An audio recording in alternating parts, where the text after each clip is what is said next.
Most Americans are aware of the roles that Rosa Parks, Martin Luther King Jr., bus boycotts, and school desegregation played in the American Civil Rights Movement. Not as well known are the effects of the Constitution's Commerce Clause and partisan politics.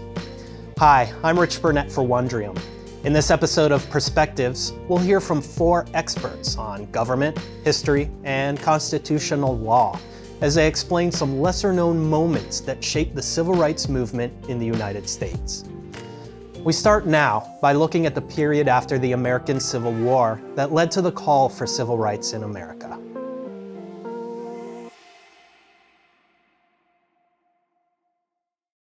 During the era of Jim Crow in the American South, which lasts from the late 1870s until the mid-1960s, African Americans experienced extreme discrimination and considerable violence. In this roughly 80-year period, the injustices and inequalities of everyday life for African Americans in the South was brutal, with lynchings a common occurrence. A critical juncture occurred in 1896, when the Supreme Court decided the famous case of Plessy versus Ferguson. In this case, the Supreme Court ruled that separate railway cars for whites and blacks was permissible, as long as the cars were equal in facilities. Citing this separate but equal clause, states and cities instituted laws that prevented direct contact between blacks and whites, segregating lunch counters, bus station waiting rooms, drinking fountains, and even bathrooms.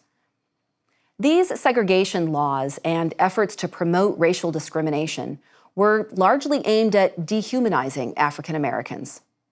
So even though slavery had officially ended, African Americans were prevented from owning property, escaping poverty, attaining education and training, and participating as equal citizens in American democracy. The ruling of Plessy versus Ferguson ensured the survival of Jim Crow laws for over a half-century. We credit the American Civil Rights Movement as helping to significantly expand democracy and civil rights in America. The movement is a profound example of a successful social movement that aimed to change laws and attitudes for the direct benefit of African Americans and the collective benefit of all Americans. In 1954, the Supreme Court decided the famous case of Brown versus Board of Education of Topeka, Kansas, overturning the precedent of separate but equal that was set in the Plessy case some 60 years earlier. In Brown versus Board, Chief Justice Earl Warren wrote the opinion of the court calling for an end to legalized racial segregation in public schools. This was a huge victory for the civil rights cause, but the decision led also to massive backlash. U.S. Senate and House members from the South vowed to prevent enforcement with new legislation, and membership in the racist Ku Klux Klan organization spiked. Against this backdrop, a new boycott began. On December 1st, 1955, Rosa Parks was taking the bus home from her job as a department store seamstress in Montgomery, Alabama, when a white man boarded, and the bus driver ordered her to give up her seat. Rosa Parks and her husband had served in various roles at the local chapter of the NAACP and had investigated sexual assault cases during the 1940s. Now, she refused to relinquish her seat on the full bus. She was arrested and taken into custody, outraging the local Black community. African American leaders, including a young minister new to town by the name of Martin Luther King Jr., gathered in the Mount Zion Church to coordinate a response. They decided to boycott city buses on the day of Rosa Parks' trial on December 5th, 1955. The campaign drew such overwhelming support that Black leaders extended the boycott for 381 days. Dr. King argued that it was an effective method of passive resistance. He said, "Christ showed us the way, and Gandhi in India showed it could work." President John F. Kennedy moved cautiously on civil rights during the first 2 years of his administration. But in 1963, he committed to the cause. Kennedy said, "The events in Birmingham have so increased the cries for equality that they can no longer be ignored. In a televised address that June, he said, "This nation, for all its hopes and all its boasts, will not be fully free until all its citizens are free." And he said he would send civil rights legislation to Congress, banning racial segregation throughout the country. At the time, activists had been planning a massive protest march in Washington. Now, it would be in support of the proposed civil rights law. On August 28, 1963, some 250,000 people took part in the march, and Martin Luther King delivered his famous "I Have a Dream" speech. 100 years after Abraham Lincoln's famous Emancipation Proclamation, African Americans still weren't free, King said.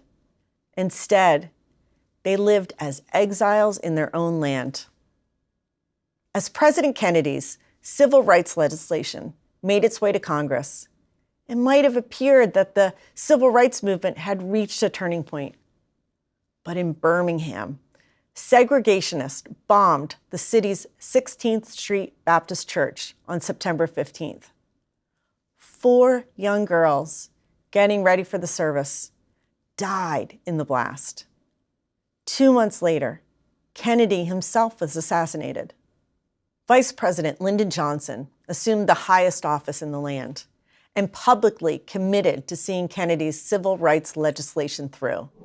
But the problem of segregation is relevant to our continuing exploration of the Commerce Clause because the court's rulings in Brown and other important equal protection cases actually changed little for African Americans on the ground for many years. It was to address this situation that a full decade after Brown, Congress passed the Civil Rights Act of 1964. And it was the Commerce Clause that the government used to justify many parts of that statute. You may well ask why. A statute about civil rights certainly seems like it has more to do with concepts like equal protection and basic fairness than with the sort of economic matters that would seem to be at the core of the Commerce Clause. A more plausible constitutional provision to justify the Civil Rights Act might therefore be Section 5 of the 14th Amendment, which empowers Congress to pass laws enforcing the substantive provisions of the 14th Amendment, including the Equal Protection Clause. When Congress sees violations of the 14th Amendment, it can legislate under Section 5 to try to prevent or remedy those violations. The problem with using Section 5 to support the Civil Rights Act, however, was that some important 19th century precedent had construed that section narrowly.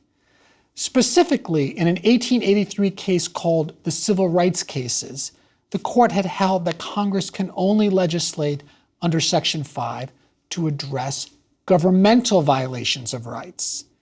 But segregation was not just a product of governmental decision.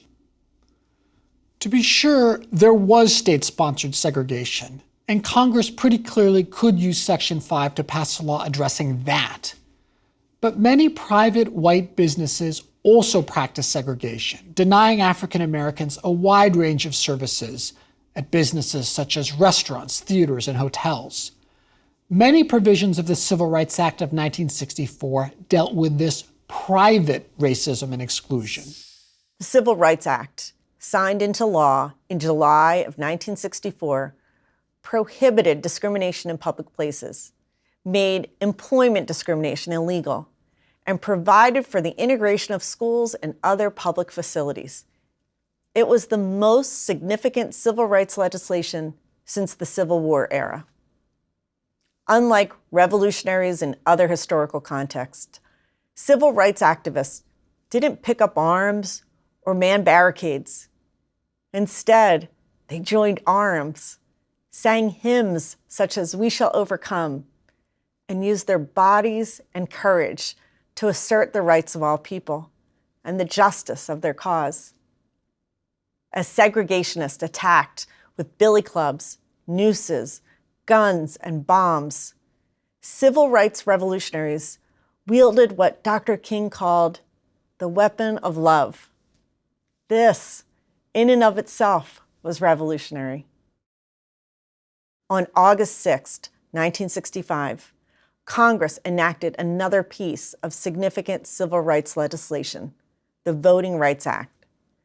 It stipulated that no state or local government could deny American citizens the right to vote on the basis of race. In the months after passage, 250,000 new Black voters registered to exercise rights originally granted to them in the 15th Amendment.